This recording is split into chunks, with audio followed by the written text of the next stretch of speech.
আকাশের মতো লাগে আমার কাছে পরিবার শব্দটা।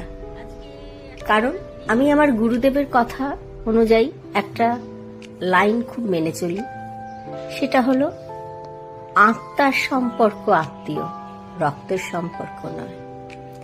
তাই সকাল থেকে উঠে এই সুন্দর গাছগুলো বা যে ভারত মাতার বীর সন্তান সন্ততিরা আমাদেরকে নিরাপদে রাখার জন্য পরিবার ছেড়ে তাদের কর্তব্য পালন করছেন, বা এই সুন্দর ফুলগুলো যার রূপ গন্ধ আমাকে নিঃস্বার্থভাবে আনন্দ দিয়ে থাকে, বা এই ছোট্ট ছোট্ট পাখিগুলো যারা রোজ সকালে আমার ব্যালকনিতে আসে, কিছু একটু খাবে, একটু জল খাবে, কিছু কচি গাছের পাতা কেটে নেবে, আমি তাও ওদের বকি না। কেন জানেন?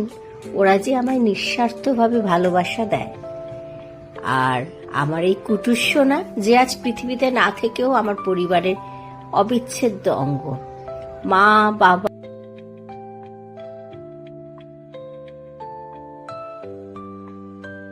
বাবা ভাই বোন সন্তান স্বামী ছাড়াও বন্ধু বান্ধব সবাই আছে। আর আছে সেই মানুষগুলো, যে মানুষগুলোকে আমি নিঃস্বার্থভাবে বিপদে আপদে আমার সাথে পাই, আমার সঙ্গে পাই। আর এই সোশ্যাল মিডিয়ার বন্ধুরা যারা আমাকে সামনে দেখেননি, সামনাসামনি আলাপ নেই, অথচ আমার কন্টেন্ট দেখে ভালো লাগে তারা তাদের সুন্দর সুন্দর মন্তব্য জানান, আমাকে কত সাপোর্ট করেন, ভালোবাসা দেন, সেই মানুষগুলোও তো আমার ফ্যামিলি। আর আছে আমার এই ছোট্ট সুন্দর ঠাকুর ঘর, আর তাতে অধিষ্ঠিত আমার দেবদেবীরা, ওরাও আমার পরিবার।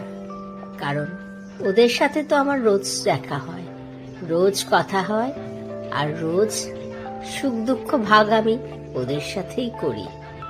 এইভাবেই আমার পরিবারটা কবে যে ছোট্ট একটা পরিবার থেকে আকাশের মতো বড় হয়ে গেছে আমি সেটা বুঝতেই পারিনি।